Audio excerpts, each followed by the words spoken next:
Nathan Brown had spent 18 years building the foundation of the IT department at Quantum Systems, a mid-sized tech company in Cleveland, Ohio. From the early days of dial-up connections to the complex cloud infrastructures that supported the company's explosive growth, Nathan was the silent architect of their success. He was the kind of employee who worked tirelessly behind the scenes, never asking for recognition, always ensuring the systems ran smoothly. He didn't need accolades, he needed stability, the quiet satisfaction of doing his job well. But all of that changed one crisp Monday morning.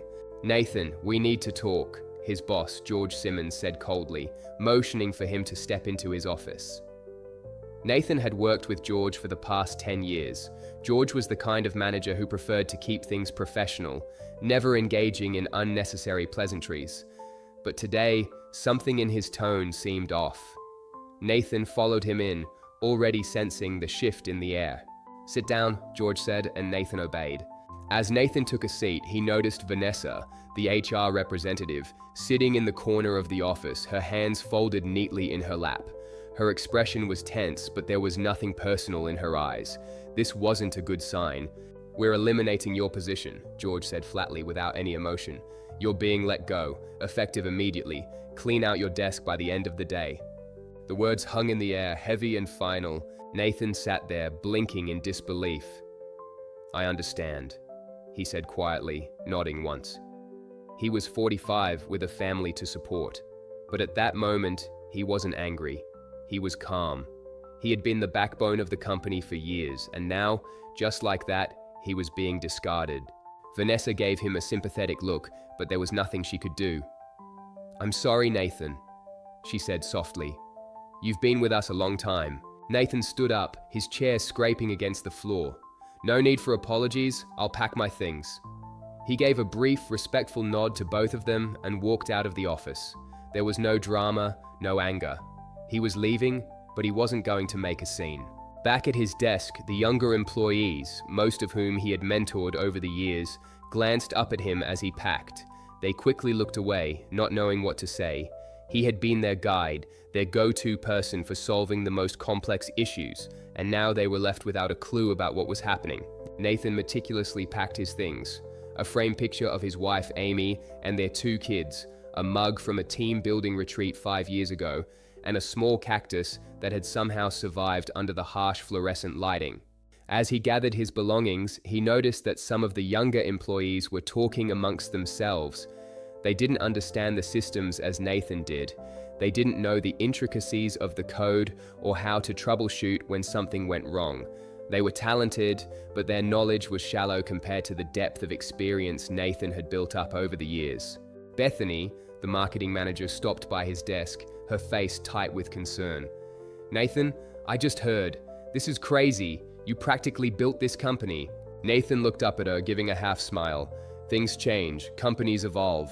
Bethany shook her head. "I don't get it. You're the one who kept this place running for so long. Without you, it's all going to fall apart." Nathan didn't respond.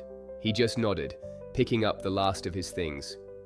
It wasn't the first time something like this had happened in his career. He knew how the corporate world worked. Loyalty didn't matter if the numbers didn't add up. Nathan had been with Quantum Systems for almost 2 decades. He had seen the company evolve from a small tech startup in a cramped office to a multi-million-dollar company with offices in multiple cities. He had worked through acquisitions, system migrations, and countless internal changes. He had seen CEOs come and go, but Nathan remained the constant. He had always been a quiet man, focusing on his work and letting the results speak for themselves.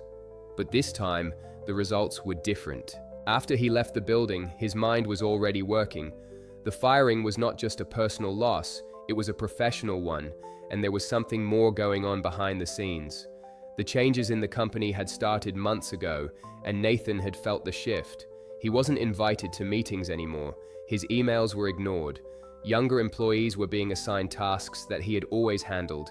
He'd even been excluded from discussions on new system upgrades, something that never happened before. But what caught his attention were the small changes in the systems he had so carefully built. He had noticed them over the past few months. Slight modifications to administrative permissions, subtle tweaks to the software's back-end architecture. Nathan had always been the type to document everything, and that habit was about to pay off. A few weeks ago, during a routine security audit, Nathan had come across something odd: unexplained transactions in the company's financial software. A vendor, Apex Solutions Group, had been receiving regular payments. The company was new, and the business address listed was a UPS store. Nathan's gut told him something wasn't right. He decided to keep an eye on it, and the more he dug, the more questions arose.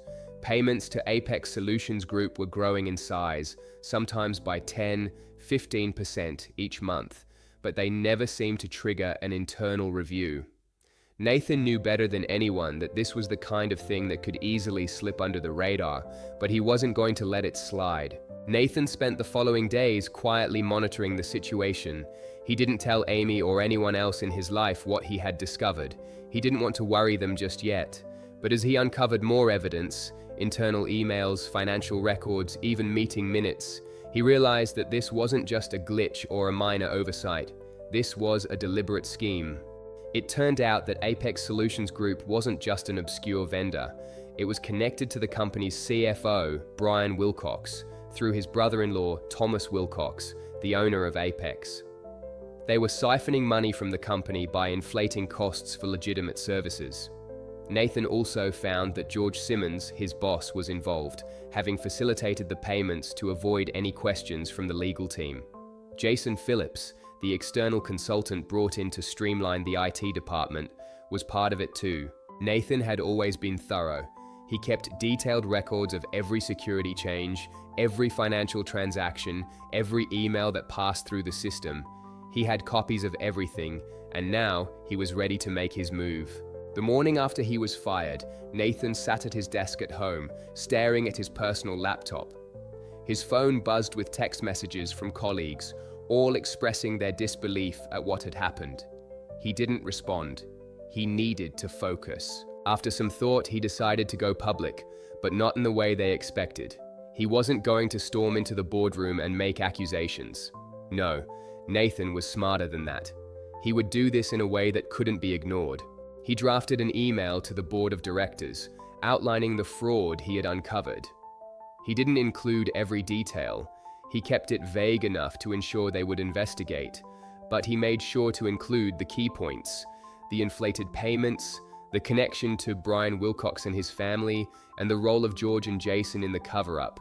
Nathan knew this would stir the pot. He didn't care. It wasn't about him anymore. It was about exposing the corruption that had festered within the company for so long. By the time Nathan's email reached the board of directors, the company was already in turmoil. Brian Wilcox's connections to Apex Solutions Group had been discovered, and an internal investigation was launched. The evidence Nathan had gathered was irrefutable. As the investigation progressed, the full extent of the financial fraud was revealed. Over $4 million had been siphoned from the company over the past 3 years. Brian Wilcox was arrested, and George Simmons was placed on administrative leave. Jason Phillips had already fled to Brazil, but law enforcement was working on his extradition. Nathan watched as the executives he had once respected were dragged down by their own greed. He had exposed their lies, and now they were paying the price. The fallout from Nathan's expose was swift. Within hours of the email being sent, the board of directors convened for an emergency meeting. The details of the financial fraud were being spread like wildfire, and Nathan's name was at the center of it all. It wasn't just about the money, it was about the systems he had built, the protections he had put in place, and the fact that he had been the one to uncover the rot that had festered beneath the company's polished exterior. Nathan sat in his living room, his laptop open in front of him, his phone buzzing non-stop with messages from colleagues. Most of them expressed sympathy or disbelief. Some, like Stephen, a junior analyst Nathan had mentored, sent messages of support. "They don't know what they're doing," Stephen wrote. "You've been the glue holding this place together for years." But it was too late. Nathan had already left the building, and the company had already begun to crumble. As the investigation gained momentum, it became clear that the fraud was far worse than anyone had imagined. The forensic accountants found not just the payments to Apex Solutions Group, but a series of other shady transactions involving consulting firms, inflated invoices, and kickbacks. Every connection led back to Brian Wilcox, and it seemed that the entire management team had turned a blind eye to what was happening. The media caught wind of the story, and soon Quantum Systems was under a public microscope. News outlets began running stories about the fraud and the company's ongoing struggles. As the public pressure mounted, the board of directors scrambled to contain the damage, but no matter how hard they tried, the truth had already been laid bare. As Nathan watched the chaos unfold from his quiet home, he felt a strange sense of calm. He wasn't angry anymore. His actions had been deliberate, calculated. He had exposed the truth, and now the company had no choice but to confront it. But the aftermath wasn't just about watching from the sidelines. Nathan had a decision to make. His phone rang one afternoon, and the name on the caller ID made his stomach tighten. It was Robert Chen, the former board member he had worked with years ago. "Jake, it's Robert," he said, his voice steady but with an underlying tension. "The board wants to talk to you. They've come to the realization that you might have been the only one who knew what was really going on around here." Nathan had been expecting this call. He had known it was only a matter of time before they came to him, looking for answers, looking for him to come back. They didn't know what to make of him yet. They didn't know what kind of leverage he had. "I'm listening," Nathan said, his voice calm, unaffected. "They want to offer you a role, Nathan," Robert continued. "A new position, Chief Information Security Officer. They want you back in the company, but this time they're giving you full executive privileges, complete oversight of all departments. You'll report directly to the board. They're offering you a lot of power to help fix what's been broken." Nathan paused, thinking it over. The offer was tempting, no doubt. He had spent 18 years building the infrastructure that now lay in ruins. He had been the one to protect the company from threats, to keep the system secure. Now, the same company was offering him the chance to rebuild, to fix the mess they had created. But there was more at play here. This wasn't about the role or the salary. This was about power. It was about restoring his own dignity and securing his place in the company once again.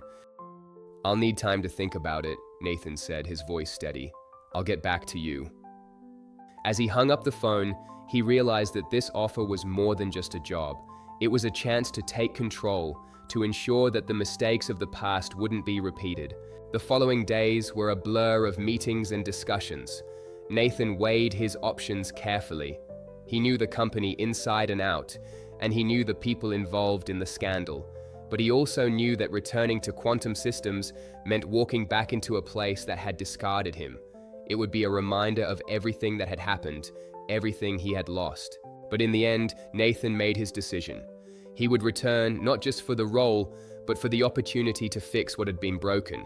He would rebuild the company's security systems, root out the corruption, and ensure that no one could exploit the system again. When he walked into the boardroom on the day of his return, the atmosphere was different. The executives, who had once looked at him as just another employee, now looked at him with a newfound respect. They had seen what he could do. They had seen how much power one person could wield if they had the right knowledge and the right tools. The new CEO, a woman who had taken over after the scandal, greeted Nathan with a firm handshake. "Nathan, welcome back," she said. "We're glad to have you on board." Nathan nodded, but he didn't say anything. He wasn't there to make small talk. He was there to do a job, and he intended to do it well. As Nathan settled into his new role as Chief Information Security Officer, he found himself immersed in a whirlwind of meetings, audits, and strategic planning. The company was in disarray, but Nathan's presence brought a sense of order. He knew exactly what needed to be done, and he had the authority to make it happen. He immediately set to work on rebuilding the company's security infrastructure. He implemented new protocols, ensuring that all systems were secure and that unauthorized access was immediately flagged. He also began working with the legal team to review past transactions, uncovering even more discrepancies in the company's financial records. Meanwhile, the executives who had been involved in the fraud were under investigation. Brian Wilcox, the CFO, had been arrested and was facing multiple charges. George Simmons, the former manager, was also placed on administrative leave, and Jason Phillips was nowhere to be found, having fled the country to avoid prosecution. As Nathan worked tirelessly to restore the company's reputation, he found that his former colleagues, many of whom had once dismissed him, now looked to him for guidance. He had become the face of Quantum Systems recovery, and his steady hand was exactly what the company needed to move forward. 6 months into Nathan's tenure as Chief Information Security Officer, the company had made significant strides. The financial discrepancies had been rectified, and most of the money had been recovered. Quantum Systems was slowly rebuilding its reputation, thanks in no small part to Nathan's leadership. But the real victory wasn't just in the financial recovery, it was in the way Nathan had proven himself. He had been discarded by the company, pushed aside like obsolete technology. But now, he was the one who held the power. He was the one who had exposed the corruption and cleaned up the mess. One afternoon, as Nathan sat in his new office, looking out over the city skyline, he received a call from Robert Chen. "We've done it, Nathan," Robert said. "The company's back on track, and we have you to thank for it." Nathan smiled, feeling a sense of satisfaction that only comes from knowing that justice had been served. He had been underestimated, discarded, but in the end, he had come out on top. The company had tried to push him out, but he had fought back with precision, patience, and intelligence. "Thank you, Robert," Nathan said. "But this isn't just about me. It's about making sure this never happens again. And with the new systems in place, I'm confident we're on the right path." As Nathan hung up the phone, he leaned back in his chair, a sense of fulfillment washing over him. He had rebuilt his career, exposed the truth, and secured his place in the company once again. The bridge that had once been burned had been rebuilt stronger than before. And now, Nathan was ready to lead Quantum Systems into a new era, one built on trust, transparency, and security. Nathan's return to Quantum Systems was more than just a personal triumph. His rise from being discarded to becoming the company's Chief Information Security Officer sent ripples throughout the industry. It wasn't just the financial recovery that mattered, it was the way Nathan had done it. His meticulous attention to detail, his calm demeanor in the face of betrayal, and his unwavering commitment to truth had set a new standard for corporate integrity. As Nathan worked to rebuild the company's systems and security protocols, he quickly realized that the damage caused by the fraud went beyond financial losses. It had infected the company's culture, tarnished its reputation, and eroded the trust between management and employees. Rebuilding this trust would be just as important as fixing the financial systems. Nathan knew that the path to restoring confidence in the company would require transparency. He called for a company-wide meeting, something the executives had rarely done in the past. He stood in front of the employees, many of whom had been with the company for years, and addressed them directly. "I know many of you are feeling uncertain about the future," Nathan began, his voice steady and firm. "There are a lot of questions about what happened, and I want to address them head-on. I've seen the damage that has been done, and I am committed to making things right. I can't undo what's happened, but I can promise you that we will rebuild. We will restore the trust that's been lost, and we will do it together." The room fell silent as Nathan spoke. His words weren't empty promises, they were a reflection of the work he had already begun. He had already started implementing new protocols to ensure that the mistakes of the past would never happen again.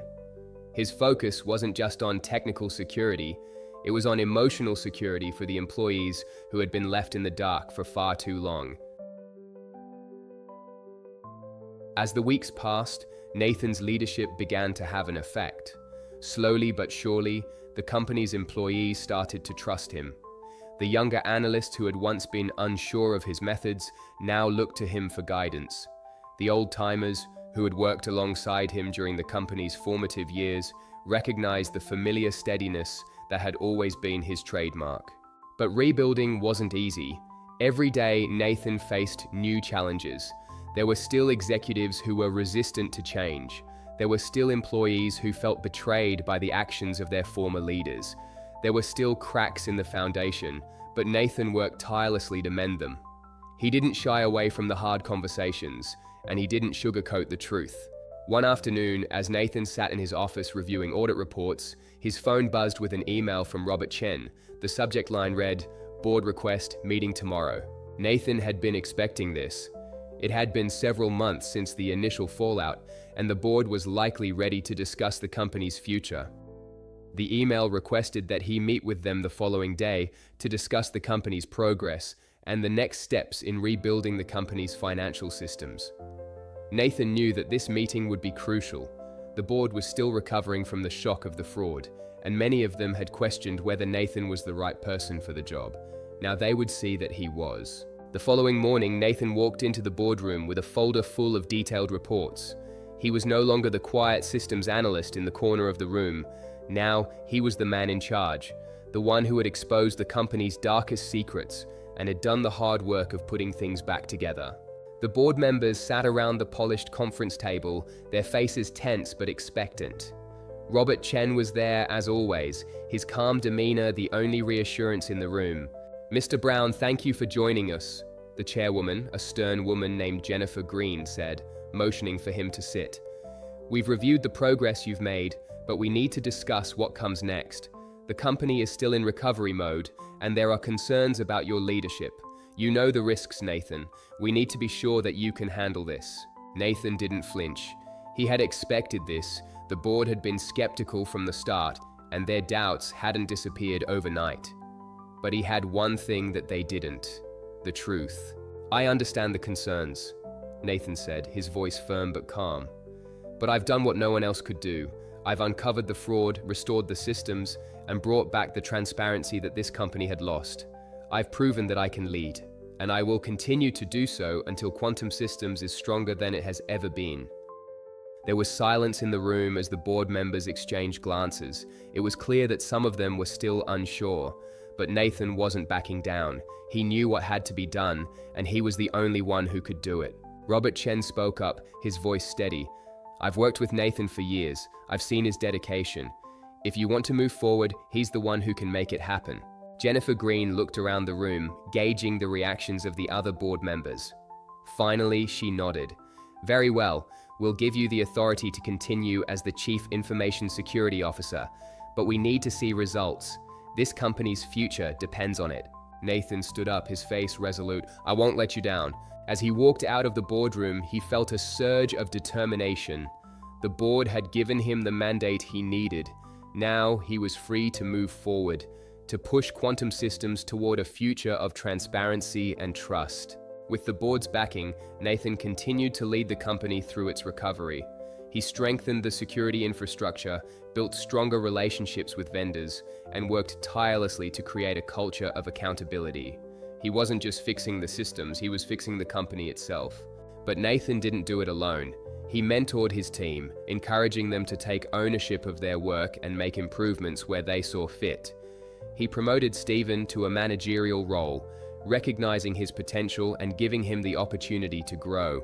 He knew that the company's success wasn't just about him, it was about the team he had built over the years. As the months went by, Nathan's leadership began to have a profound effect on the company. The financial systems were running smoothly and the fraud had been fully exposed. The executives who had been involved in the scandal were either gone or facing legal consequences. The company was rebuilding its reputation one step at a time. And Nathan, once the quiet man in the corner, had become the face of that transformation. He wasn't just the man who had caught the fraud. He was the man who had saved Quantum Systems from the brink of disaster. And as he stood at the forefront of the company's new era, he knew that he had truly made a difference.